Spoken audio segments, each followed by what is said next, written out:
네, 안녕하십니까. 오늘 국내 IT 테크 섹터 투자 전략에 대해서 설명드리도록 하겠습니다.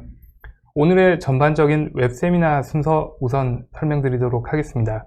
우선 코어테크 펀드 운용력 소개를 간단히 드리고요. 매크로 및 업종 리뷰를 말씀드린 다음에 국내 IT 섹터의 주요 이슈를 점검해 보도록 하겠습니다. 그리고 마지막으로 향후 펀드 운용 전략에 대해서 말씀을 드리는 순으로 진행하도록 하겠습니다. 저는 현재 미래셋 코어테크 펀드 정운용력을 맡고 있고요. 지금 미래셋 자산운용 리서치 본부에서 리서치 팀장을 맡고 있는 김정수입니다. 그리고 왼쪽은 코어테크 펀드 부운용력을 맡고 있고 현재 리서치 본부에서 IT 섹터를 맡고 있는 서윤석 선임 매니저입니다. 우선 매크로 및 업종 리뷰부터 간단히 말씀드리도록 하겠습니다. 되도록 팩트 위주로 조금 말씀을 드릴 거고요. 이제 9월 중순에 코스피, 코스닥이 고점을 찍은 이후에 최근에 조금 한두 달 가량 부진한 모습이 나타나고 있는데요.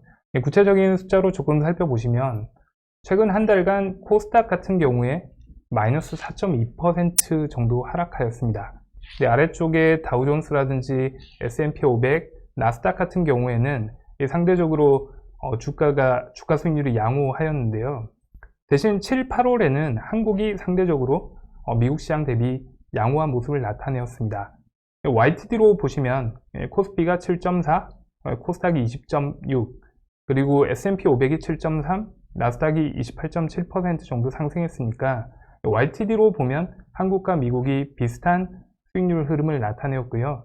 최근 한 달만 한국이 미국 대비 상대적으로 조금 부진한 모습을 나타내었습니다. 그렇다면 최근 과연 이 매크로 지표라든지 이런 부분은 어떻게 개선되고 있거나 악화되고 있는지 조금 말씀드리도록 하겠습니다. 우선 한국 소비자 심리 지수부터 보시면요. 이 빨간색 음영으로 칠해진 부분이 상당히 좋은 부분이고요. 이 파란색 부분으로 칠해질수록 조금 데이터가 안 좋은 부분입니다. 3, 4월 바닥을 기점으로 최근에 조금 개선되고 있는 모습이 나타나고 있고요. 저희가 조금 유심히 볼 부분은 수출입니다. 수출 보시면은 9월달 7.6%로 올해 2월 3.6%로 플러스 성장한 이후에 7개월, 8개월 만에 다시 플러스 성장을 했습니다. 그만큼 이제 수출이 다시 양호한 증가세로 돌아섰다는 의미고요. 이 수출이 증가한 대부분의 원인은 반도체 쪽에서 나왔습니다. 즉 IT 섹터가 조금 돌고 있다는 시그널이 될 수도 있고요. 그렇다면 이제 전방인 미국 같은 경우에 찾아보시면 이제 소비자 신뢰지수라든지 ISM 제조업 지수, 비제조업 지수 모두 3, 4월 저점에서 조금씩 따뜻한 기운이 좀 나타나고 있습니다. 그만큼 지표 자체도 조금씩 개선되고 있고요. 경기 지표도 개선 트렌드에 있다. 이 모습을 저희가 알 수 있고요. 실업률 역시 14.7%까지 갔던 실업률이 최근에 7.9%까지 상당 부분 나아졌음을 확인할 수가 있습니다. 중국 역시 제조업 PMI, 비제조업 PMI를 보시면 보통 50 이상이면 경기가 조금 개선세에 있다고 보고 있는데요. 보시다시피 4, 5, 6, 7, 8, 9 하면서 PMI 역시 50 이상을 나타내는 지금 미국, 한국, 중국 모두 경기 지표 자체는 개선 중에 있다. 이렇게 말씀드릴 수 있을 것 같습니다. 연초 이후로 코스피 및 코스닥 매매 추이를 보면요. 개인의 매수세가 계속 지속되고 있고요. 외국인과 기관 같은 경우에는 연초 이후로 매도세가 조금 지속되고 있는 모습입니다. 코스닥 같은 경우에는 연말, 그러니까 최근 들어서 조금씩 매도세가 좀 더 가팔라지는 모습인데요. 코스닥 벤처기업 펀드 환매라든지, 그리고 연말을 앞두고 펀드 환매, 그리고 최근에 사모펀드 이슈, 이런 부분 등이 좀 복합적으로 작용하지 않았나 그렇게 보고 있습니다. 그렇다면 연초 이후로 코스피뿐만 아니라 글로벌 증시가 개선세를 보이고 있는데요. 이익이 증가해야지 이 기업의 가치도 올라가고 주가 지수도 올라가지 않겠습니까? 그렇다면 실제 이익이 증가하고 있는지 데이터를 보면서 조금 말씀드리도록 하겠습니다. 파란색 실선 보시면 일단 전 세계 역시 12개월 선행한 주당 순이익이 상승세에 있고요. 그 중에서도 이머징 국가가 선진국 대비 상대적으로 더 높은 성장률을 보이고 있음을 확인하실 수가 있습니다. 이머징 안에서도 이제 한국과 중국, 일본을 보시면 이 한국의 EPS 성장률이 중국이라든지 일본 대비 조금 부각되는 모습을 확인하실 수가 있습니다. 이제 한국 밸류에이션 같은 경우에는 보시면은 이 5년 평균이 이 흰색 동그라미를 칠한 부분이고요. 지금 현재 밸류에이션인데 지금 현재 PER이 12.1배이기 때문에 중국이라든지 일본, 홍콩, 호주, 인도, 그러니까 아시아 상대 국가 대비해서 상대적으로 밸류에이션 매력이 좀 더 높다라고 저희가 이야기할 수 있을 것 같습니다. 이제 국내 주요 업종별로 보면서 이제 순이익 전망치를 좀 간단히 말씀드리도록 하겠습니다. 다행히 올해 3월 이후로 코스피 전반적으로 전체적인 기업들의 이익 혹은 실적 개선이 조금씩 나타나고 있는 상황이고요. 12개월 선행이기 때문에 올해 순이익이 아니라 향후 12개월 동안 이익 트렌드가 어떻게 될 것인가, 거기에 대한 흐름이라고 봐주시면 될 것 같습니다. 에너지 같은 경우에는 정유라든지 이런 쪽 부분은 아직까지 유가가 40불 밑으로 하락하면서 상대적으로 정제 마진이 부정적인 상황이고요. 아직까지도 싱가포르 정제 마진 기준으로는 적자가 나고 있는 상황입니다. 하지만 향후에 매크로가 조금 개선된다면 이러한 정제 마진도 개선될 수 있고 SO일이라든지 SK이노베이션의 본업 자체도 개선될 수 있을 거라고 보고 있고요. 최근에 조금 가파르게 오르고 있는 업종은 화학입니다. 이 화학 같은 경우에 전방 수요 같은 경우에는 GDP와 동행하는 모습을 보이는데요. 코로나 이후로 GDP가 큰 폭의 성장을 보이지 않았음에도 불구하고 일부 제품에 대해서는 수요가 많이 증가하고 있습니다. 대표적인 게 TV라든지 이런 가전제품이고요. 그리고 저희가 코로나 때문에 집에서 택배라든지 이런 걸 많이 하다 보니까 플라스틱 용기 이런 쪽 부분의 수요가 많이 높아지고 있습니다. 즉 최종 제품에 대한 수요가 높아지는 반면 이 원가 코스트 자체인 유가 자체는 낮은 폭을 유지하고 있다 보니 화학 같은 경우에 이 이익의 스프레드가 가파르게 개선되는 모습을 보이고 있고요. 실제 최근에 롯데케미칼이라든지 이런 화학 기업들의 주가가 상대적으로 양호한 것이 그러한 배경이 있음을 알 수가 있습니다. 철강 같은 경우에는 화학과는 조금 이야기가 다릅니다. 철강 같은 경우에는 일단 전방 산업이 건축이라든지 인프라라든지 이런 쪽인데요. 이 철강의 판매 가격 자체는 빠지고 있는데 반면 이 철강 제품을 만들기 위한 원가 자체도 더 가파르게 하락하다 보니까 상대적으로 이익 마진이 개선되는 추세에 있다고 보실 수가 있고요. 이 포스코가 상대적으로 양호한 실적을 기록한 이유도 그 배경이라고 보시면 될 것 같습니다. 이 건설 건축 관련해서는 최근에 주택 경기라든지 혹은 분양이라든지 이런 물량들이 상대적으로 부진하다 보니까 이익이 다소 이제 감익하는 트렌드가 있으나 내년에는 또 다시 이제 분양 물량이라든지 이런 개선 기대감이 조금 작용을 하고 있다고 보시면 될 것 같고요. 기계는 최근에 PMI라든지 산업 생산 지수가 올라가면서 다시 조금씩 이익 전망치가 올라가고 있음을 확인하실 수가 있습니다.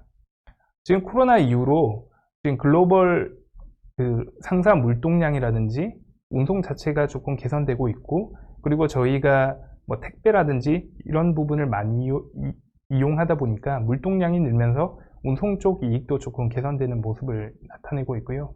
자동차 역시 북미 쪽 지역을 중심으로 해서 현대 제네시스라든지 이런 신차 그리고 판매 믹스 자체가 개선되면서 이익이 개선되고 있는 추세에 있습니다.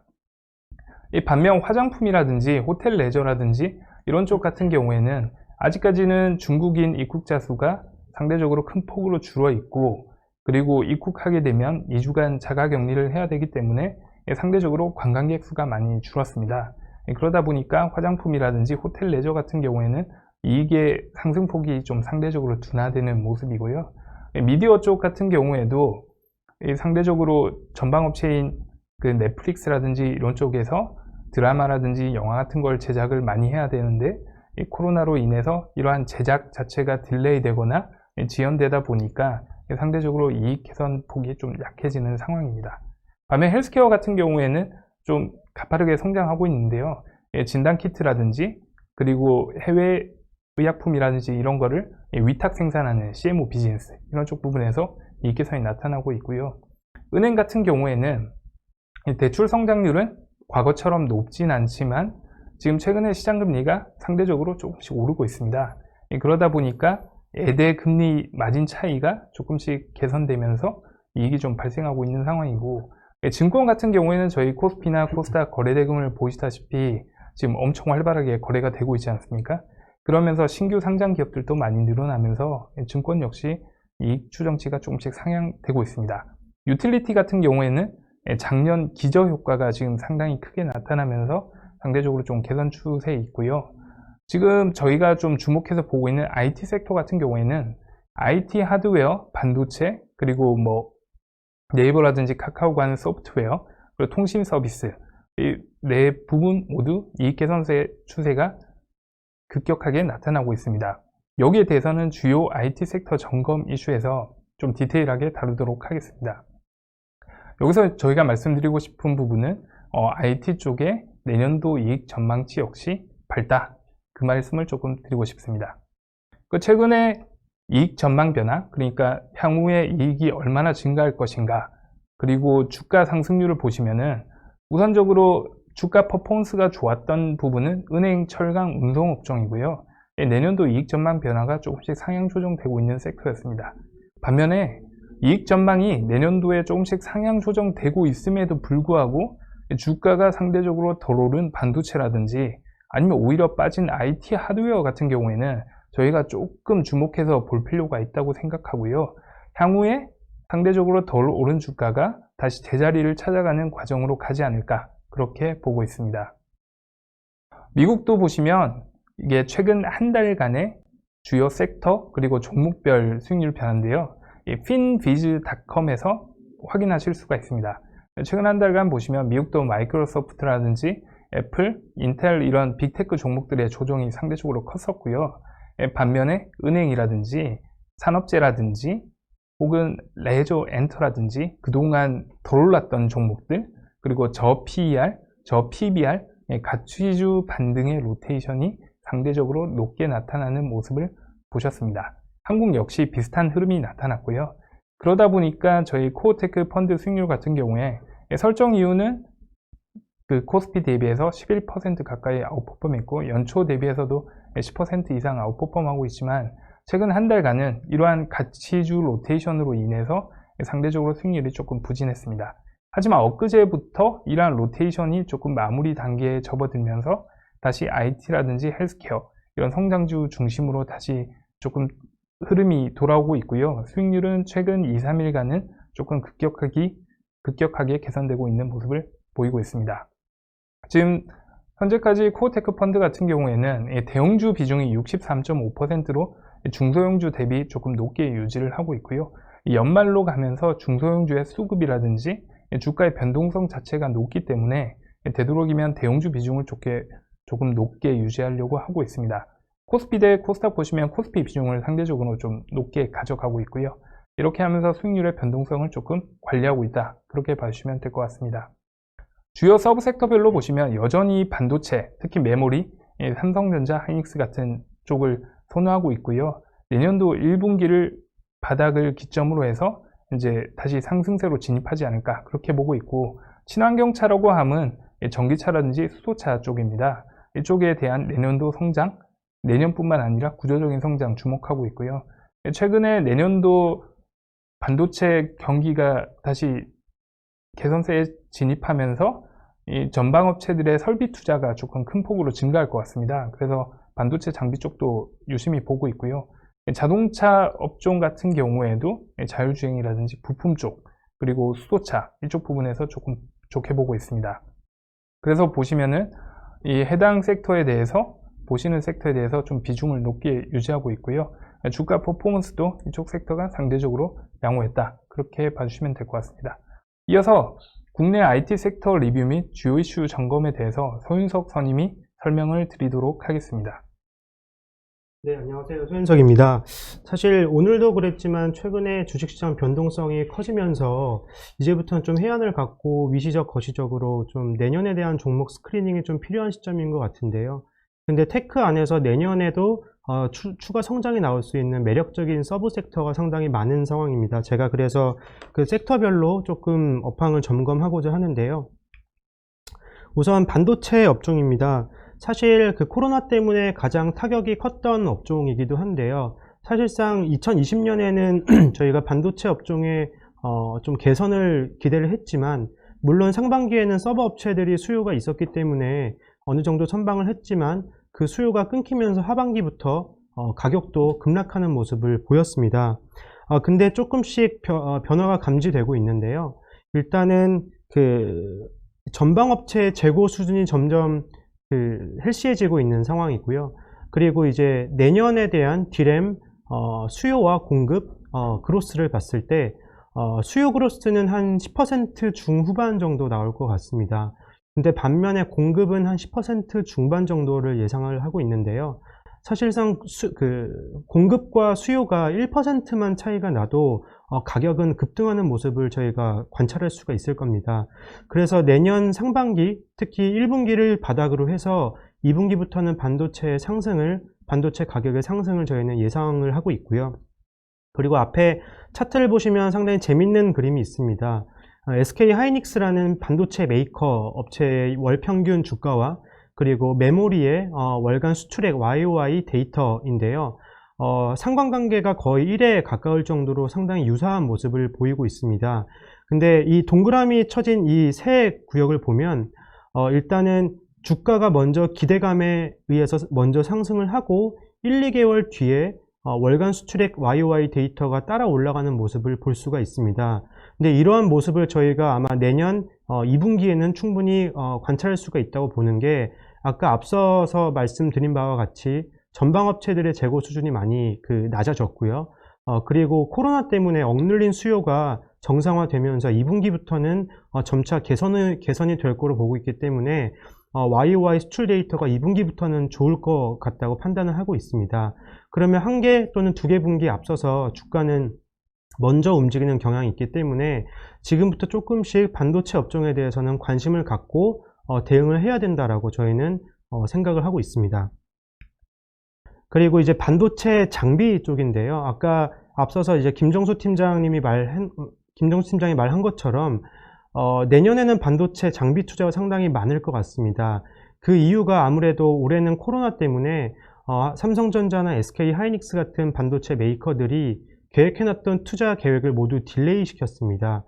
그렇기 때문에 2021년에는 큰 폭의 투자를 예상을 해볼 수 있고요. 이렇게 되면 반도체 장비 업체들은 PO를 받게 되고 매출의 상승을 예상해 볼 수가 있습니다. 반면에 소재 업종에 대해서는 약간 다른 생각을 갖고 있는데요. 소재 업종 같은 경우는 올해는 상당히 좋았습니다. 왜냐하면 코로나에도 불구하고 이 반도체 메이커들의 그 가동률이 높았기 때문에 소재 사용량은 꾸준히 증가했습니다.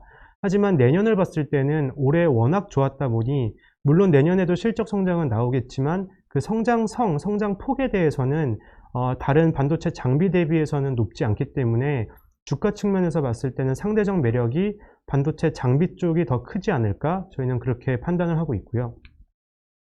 다음에 비메모리입니다. 비메모리 업종은 제가 3개월 전에 말씀드린 바와 같이 여전히 계속 좋은 상황입니다.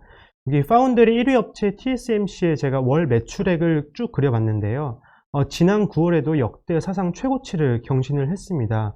즉 비메모리 업황은 상당히 좋은 상황이고요. 현재 TSMC의 시가총액이 삼성전자를 이미 뛰어넘은 상황입니다. 한 450조 원을 넘은 상황이고, 삼성전자는 한 350조 원 정도 됩니다. 근데 이 선단 공정에서 경쟁을 할 수 있는 것은 TSMC와 삼성전자 뿐이기 때문에 삼성전자 역시 이러한 비메모리 가치를 조금씩 인정을 받게 된다면, 그리고 이러한 경쟁력을 바탕으로 고객사를 계속해서 확보하는 모습을 보이게 된다면 TSMC와 삼성전자의 그 시가총액 갭은 충분히 메워질 수 있다라고 생각을 하고 있습니다.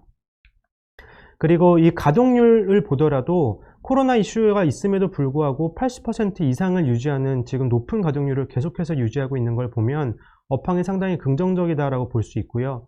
그리고 최근에 그 좀 큰 빅딜이 있었습니다. 미국 반도체 업체인 그 AMD가 자일링스라는 경쟁 업체를 인수를 하면서 업계 구도가 좀 바뀌고 있는데요. 이제 인텔이라는 거대한 기업의 경쟁사들인데, 이 양 두 기업이 합병을 하면서 인텔과 경쟁 구도가 더욱더 치열해지게 됐습니다. 이게 국내 반도체 업종에는 어떠한 영향이 있냐? 삼성전자한테는 상당히 긍정적일 것 같습니다. 그 이유가 이 두 업체가 그 빅테크 기업이 경쟁을 하게 되면 서로 마켓 쉐어를 빼앗기 위한 노력을 하게 될 것이고, 그들이 생산하는 제품을 이제 파운드리 업체에 더 많이 맡길 것이기 때문에 삼성전자 파운드리, 특히 비메모리 쪽에서는 상당히 긍정적인 뉴스가 아닐까 싶고요. 이는 더 나아가서 비메모리를 생산했을 때 이거를 후공정을 담당하는 국내 후공정 업체들도 수혜를 볼 수 있는 기대감을 품게 됐습니다. 그리고 이제 비메모리 장비 쪽인데요. 삼성전자가 이번에 컨퍼런스 콜을 진행을 했습니다. 3분기 실적 발표를 했고요. 여기서 말한 게 뭐가 있었냐면, 내년에도 비메모리 투자는 더 많을 것이다. 올해보다 더 많을 것이다 라고 얘기를 했습니다. 이 말인즉슨 국내에 있는 비메모리 전공정, 후공정에 들어가는 장비 업체는 물론이거니와 앞서 말씀드린 후공정 업체들도 물량이 증가할 수 있는 기대를 품을 수 있기 때문에 향후에도 이 비메모리 업종은 상당히 긍정적으로 저희는 평가를 하고 있습니다. 다음은 디스플레이 업종입니다. 이 차트에서도 보실 수 있듯이 이제 OLED와 LCD는 극명하게 갈리고 있는 모습입니다. LCD 같은 경우에는 국내에 있는 모든 공장을 지금 이제 철수를 하고 있는 상황이고요. 속도의 차이는 있겠지만 철수하는 방향은 지금 변치 않습니다. 내년 되면 많은 부분이 철수가 될 거고요. 자연히 OLED 비중이 올라가게 될 것입니다. 그런데 지금 내년 디스플레이 업종을 봤을 때는 좀 판도가 바뀔 수도 있습니다. 지금 현재 북미 고객사인 애플로 삼성전자와 LG 디스플레이가 패널을 공급을 하고 있는데요. 내년부터는 중국의 1위 패널 업체인 BOE가 진입을 할 거로 저희는 예상을 하고 있습니다. 이렇게 되면 삼성전자 입장에서 봤을 때는 공장의 가동률이 낮아질 수 있는 위험이 있습니다. 즉, 이걸 다시 말하면 증설의 필요성이 크지 않은 상황으로 저희는 해석을 하고 있고요. 이렇게 디스플레이 업종에서는 증설은 저희가 크게 기대를 하고 있지 않기 때문에 디스플레이 장비 업종에 대해서는 다소 보수적인 시각을 견지를 하고 있습니다. 반면에 소재는 다릅니다. 국내 소재 업체들은 삼성전자에 납품한 레퍼런스를 바탕으로 해외 진출이 모두 가능한 경쟁력이 있는 기업이기 때문에 어떤 해외 업체가 OLED 패널을 생산을 한다고 해도 국내에 있는 소재 업체가 모두 납품을 할 수 있기 때문에 이 OLED 비중이 늘어나는 만큼 OLED 소재를 만드는 업체들한테는 조금 더 관심을 가져야 되지 않을까 그렇게 바라보고 있습니다. 다음에는 친환경 신재생에너지 쪽에 대해서 조금 말씀을 드리고자 하는데요. 코로나 이후로 이제 각국 정부가 경기를 부양하기 위한 돈을 풀고 있습니다. 근데 그 돈의 흐름을 살펴보면 전통 산업이 아니라 저희가 소위 말하는 신재생 에너지나 친환경 쪽으로 투자가 더 급격하게 이루어지고 있는 모습을 볼 수가 있는데요. 재밌게도 산업혁명 이후에 지구 평균 온도가 한 1.1도가 올라갔다고 합니다. 근데 현재 지구 평균 온도에서 한 0.5도만 더 올라가게 되면 생태계의 80%가 파괴가 된다고 합니다. 지금 환경이 상당히 중요한 이슈로 부각이 되고 있고, 이것 때문에 각국은 서로 너도 나도 친환경 정책을 내세우고 있는데요. 미국이나 유럽, 중국은 한국 연간 총 예산액보다 뭐 4배나 5배나 큰 돈을 환경산업에만 지금 투자를 하고 있는 만큼 이 친환경 신재생 에너지에 대해서 관심이 큰 상황이고요. 그래서 현재 2020년 기준으로 봤을 때 글로벌 전체에서 신재생 에너지 비중이 한 25% 정도 차지를 합니다.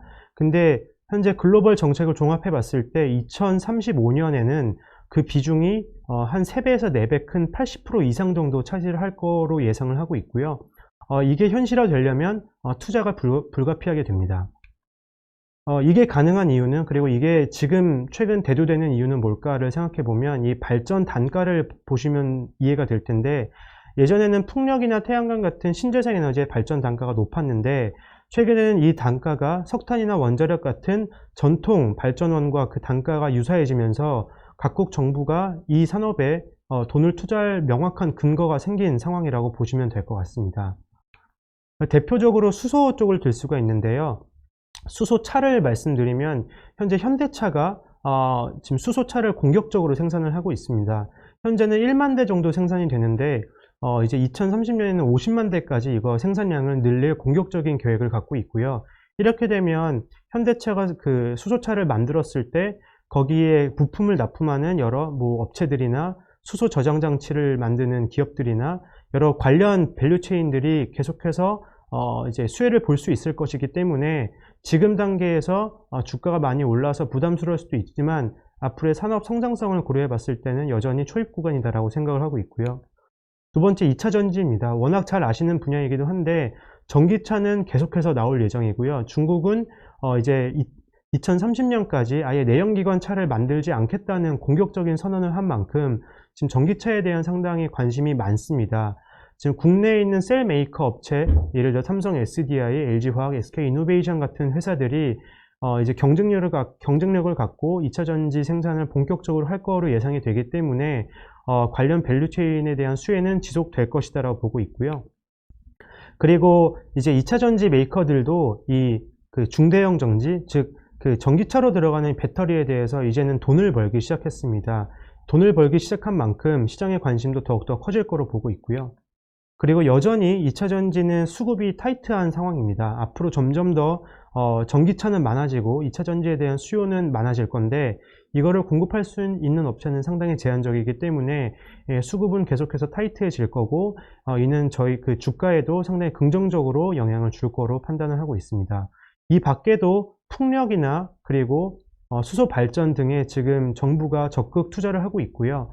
관련 기업들이 최근에 뭐 대규모 수주 공시를 내기도 했고 또 대규모 수주를 기다리는 기업들도 상당히 많습니다. 그래서 이 친환경 에너지 섹터에는 계속해서 관심을 가질 필요가 있다고 생각을 하고요. 다음으로 스마트폰입니다. 사실 반도체에 이어서 스마트폰 역시 코로나 이슈로 상당히 크게 좀 타격을 입었던 그 섹터입니다. 왜냐하면 그 핸드폰을 사려고 했던 소비자들도 코로나 때문에 그 소비를 지연시키면서 특히 올해 상반기에는 스마트폰 메이커 모두가 실적 타격을 크게 입었습니다. 물론 아직은 코로나가 완전히 해결된 건 아니지만 서서히 소비 심리가 개선이 되면서 스마트폰 수요가 살아나고 있고요. 최근에 이제 아이폰 12 신제품이 나왔고 갤럭시 노트도 나왔는데 지금 수요가 상당히 긍정적인 상황으로 판단이 되고 있습니다. 연간으로 봤을 때 2020년에 스마트폰 성장률은 마이너스 12%로 예상을 하는데 이거는 2007년에 스마트폰이 처음 나왔을 때 이후로 역대 최악의 성장률을 기록한 해가 될 것 같습니다. 하지만 어둠 끝에도 빛이 있듯이 내년에는 올해를 기저로 해서 플러스 9%의 큰 폭의 성장을 예상해 볼 수가 있습니다. 그래서 그간 스마트폰 밸류체인이 상당히 부진한 주가 흐름을 보였지만 내년에 대한 성장성을 감안해 봤을 때는 지금부터라도 관심을 가져야 된다고 생각을 하고 있습니다. 그리고 마지막으로 저희가 스마트폰 시장에서는 좀 주목해야 되는 부분이 이 미중 무역 분쟁에 따른 화웨이 제재의 영향인데요. 화웨이가 D램과 낸드 같은 핵심 부품인 반도체뿐만 아니라 OS까지 이제 공급이 제한이 되면서 지금 스마트폰 생산에 지금 차질을 빚고 있습니다. 네, 화웨이가 2019년 기준으로 스마트폰 생산량이 전 세계에서 2위를 차지하고 있는 기업인 만큼 이번 제재는 아마 스마트폰 시장에 큰 판도의 변화를 가져올 것 같은데요. 결국에는 이러한 프리미엄 시장에서는 삼성전자의 마켓시어가 더욱 올라갈 수 있는 기회가 될 수 있기 때문에 이 삼성전자의 부품을 납품하는 이런 부품 업체들한테는 새로운 기회가 되지 않을까 그렇게 판단을 하고 있습니다. 네, 이상 발표 마치겠습니다. 네, 앞서 말씀드린 내용을 바탕으로 향후에 펀드를 어떻게 운용할지 운용 전략에 대해서 말씀을 좀 드리도록 하겠습니다. 최근에 미국 보시면 지수 나스닥이라든지 S&P 500이라든지 지수 자체는 크게 뻗지 못하고 하락하거나 혹은 횡보하고 있지만 그 안에서 색깔이 조금 바뀌는 걸 저희가 유심히 볼 필요가 있습니다. 특히 테크 섹터 같은 경우에 미국에서 조금 색깔이 많이 바뀌고 있는데요. 보시는 부분은 애플과 마이크로소프트의 시총 추이입니다. 시가총액 추이고 보시다시피 2조 달러가 넘는데요. 참고로 한국 같은 경우에는 코스피와 코스닥을 합치면 약 1960조 정도 됩니다. 근데 지금 미국 같은 경우에 애플 한 종목만 지금 2조 달러가 넘어가고 있기 때문에 한국 증시 전체 시장 규모보다 더 큰데요. 여기서 제가 말씀드리고자 하는 부분은 보시다시피 한동안 마이크로소프트가 애플 대비해서 시가총액이 높았습니다. 이 마이크로소프트가 의미하는 부분은 소프트웨어 쪽인 부분이고요. 애플 같은 경우에는 이 하드웨어를 대표하는 기업이라고 할 수 있습니다. 하지만 최근에 보시면 이 마이크로소프트의 시총을 애플이 역전을 했는데요. 여기서 우리가 얻을 수 있는 시사점은 이제 소프트웨어보다 하드웨어 중심으로 이 무게 중심이 이동하고 있다. 이런 시그널을 조금 얻을 수 있고요. 실제 이 부분을 대표적으로 확인할 수 있는 국가가 글로벌에서 딱 두 개가 있습니다. 이 한국과 대만인데요. 애플이라든지 미국에 있는 전방업체의 D램, 낸드 혹은 카메라 모듈 등을 대표적으로 공급해주는 나라가 바로 한국과 대만입니다. 근데 대만 증시 보시면 대만 증시가 1990년대 이제 생긴 이래로 거의 증시가 사상 최고치를 찍을 정도로 미국 IT 하드웨어의 수혜를 대만 증시가 보고 있고요. 실제 이 필라델피아 반도체 지수 보시면 2주 전에 역시 사상 최고치를 찍었습니다. 즉 미국에서는 소프트웨어 대비 최근에 IT 하드웨어 중심으로 주가 차별화가 상당히 나타나고 있고, 그러한 하드웨어 수요 진작의 수혜를 대만의 하드웨어 기업들이 받고 있다는 것입니다. 그렇다면 자연스럽게 한국의 IT 하드웨어 기업들도 수혜를 받아야 되지 않을까, 그렇게 저희가 추정할 수 있고요. 지금 최근 시장에 대해서 조금 말씀드리면 이 3월 이후에 전반적인 시장이 좀 큰 폭의 성장을 기록했었는데요. 대부분 아시다시피 이 소위 말하는 유동성, 즉 금융 상세에 상당 부분 기인을 했습니다. 보통 이 주가 같은 경우에 선행하는 성격을 가집니다. 그래서 실적이라든지 실물 GDP라든지 이런 데이터가 나오기 전에 주가 먼저 움직이고요. 주가 먼저 움직이는 이유는 이 기업 차원에서 가동률이라든지 판매액이라든지 이런 부분의 데이터의 변화가 나타나기 때문입니다. 따라서 이제 3월 이후에도 주가는 실물 경기 대비해서 먼저 갔고요. 그러다 보니까 주가와 실물 경기의 괴리 차이가 점점 확대됐습니다. 이제는 주가 지수 레벨이 어느 정도 오른 상황이기 때문에 실제 실적과 그리고 실물 지표가 과연 먼저 오른 주가 수준을 합리화시킬 수 있을 정도가 되는지 확인하는 과정을 거칠 가능성이 높고요. 그러다 보니까 최근에 보시면 주가 지수 자체도 과거처럼 팍팍 오르는 것이 아니라 올랐다 빠지거나 혹은 횡보하거나 조금 하락하는 모습을 보실 수가 있습니다. 즉 기대감으로 먼저 오른 기업들의 주가 같은 경우에는 이 실적을 확인하면서 실적에 맞는 레벨로 수렴하는 과정을 지금 거치고 있다고 보시면 될 것 같고요. 따라서 향후에 당분간은 먼저 오른 주가와 그에 걸맞는 실적을 서로 괴리를 축소시키는 시간이 조금 필요할 것 같습니다. 그 과정이 3분기에서 4분기까지 이어질 것 같고요. 자연스럽게 그 구간에서는 실적이 개선세가 나타나고 있거나 혹은 기대감에 충족하는 실적 혹은 판매 데이터를 보여줄 수 있는 기업들의 주가가 차별화될 가능성이 높습니다. 따라서 그쪽 기업에 맞는 실적 기업들로 포커싱을 맞춰야 될 것 같고요. 지금 IT에서 또 나타나고 있는 큰 변화는 최근에 보시면 과거까지만 해도 인텔이 설계와 제조를 같이 했습니다. 하지만 최근에 인텔 같은 경우에 설계와 제조 모두를 함에 있어서 조금 부담감을 느끼고 있고요. 그러다 보니까 제조 공정의 상당 부분을 삼성전자라든지 혹은 TSMC라든지 이런 파운드리 하는 기업으로 넘기고 있습니다. 즉 기업들의 역할이 과거에 설계와 생산까지 다 했다면 이제 설계 쪽 부분과 생산 쪽 부분이 급격하게 이제 분리가 되고 있고요.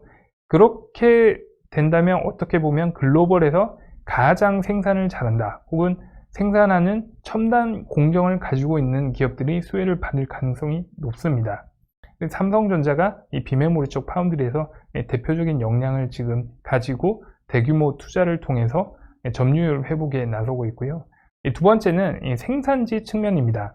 최근에 미국과 중국의 무역 갈등이 지금 미 대선이 있지만 민주당이 되든 공화당이 되든 이 미국과 중국의 갈등이 갑자기 사라지기는 어렵다고 보고 있습니다. 향후에도 여전히 기술 패권이라든지 혹은 전 세계의 주도권을 두고 두 국가의 헤게모니 싸움은 일어날 가능성이 높고요. 그러다 보니까 미국이라든지 글로벌 기업들이 중국에만 공장이 있는 것보다는 베트남이라든지 한국 등 지역 공장을 좀 리밸런싱하는 경향이 나타나고 있습니다. 그 결과로 한국에 있는 기판 업체라든지 혹은 IT 부품 회사들이 주요 거래처를 대상으로 이제 장기 공급 계약을 맺는다든지 이런 움직임이 조금 나타나고 있고요. 이 미중 무역 갈등과 코로나로 인한 영향은 이 글로벌 생산지 리밸런싱에 조금 가속도를 끼얹고 있습니다. 그러다 보니까 이 두 부분에서 한국의 IT 산업이 수혜를 받을 가능성이 더 높아지고 있는 상황이고요. 앞에서 말씀드렸던 IT의 주요 방향성, 그리고 현재 지형 변화, 그리고 미국 주식시장의 어떤 색깔 변화 등을 토대로 향후에 저희가 비중을 확대하거나 혹은 높은 비중을 유지하고자 하는 부분은 크게 네 가지입니다. 일단 첫 번째는 올해 대비 내년은 GDP 성장률도 그렇고 매크로가 회복이 될 것 같습니다. 자연스럽게 여기에 따른 수혜를 받을 수 있는 스마트폰이라든지 가전이라든지 이런 쪽 부분에 익스포저를 많이 가지고 있는 기업들에 대해서 저희가 주목할 필요가 있고요. 가전 같은 경우에 TV 같은 경우에 3분기에 상당히 많이 팔렸지만 향후에도 이러한 트렌드는 계속 이어질 걸로 예상이 됩니다. 그래서 삼성전자, 하이닉스, LG전자 같은 이제 반도체, 가전 주요 대기업들 주목하고 있고요. 두 번째는 올해로만 성장이 끝나는 게 아니라 향후에 적어도 5년에서 10년 이상 구조적으로 성장할 만한 산업을 주목하고 있습니다. 앞서 말씀드렸던 전기차, 그리고 5G 통신 쪽이라든지 혹은 인터넷, 소프트웨어, 컨텐츠 쪽인데요. 그쪽에 대해서도 여전히 성장폭 자체에 대해서는 주목을 하고 있고요. 다만 이쪽 부분에 해당되는 산업에 대해서 저희가 조금 차별화해서 접근해야 될 부분은 뭐냐면 산업의 성장성은 좋지만 주가가 지나치게 먼저 선행해서 반영하거나 혹은 미래 기대 이익을 너무 낙관적으로 반영했다는 주가 레벨에 있는 산업 혹은 종목의 경우에는 조금 조절을 할 필요성이 있습니다. 실제 시장에서 기대하는 만큼의 이익이 발생하는지 차근차근 체크를 해볼 필요가 있고요. 그렇게 해서 이제 차별적으로 종목을 좀 집중하는 전략이 필요하다고 보고 있고, 세 번째와 네 번째는 이제 같은 개념인데요.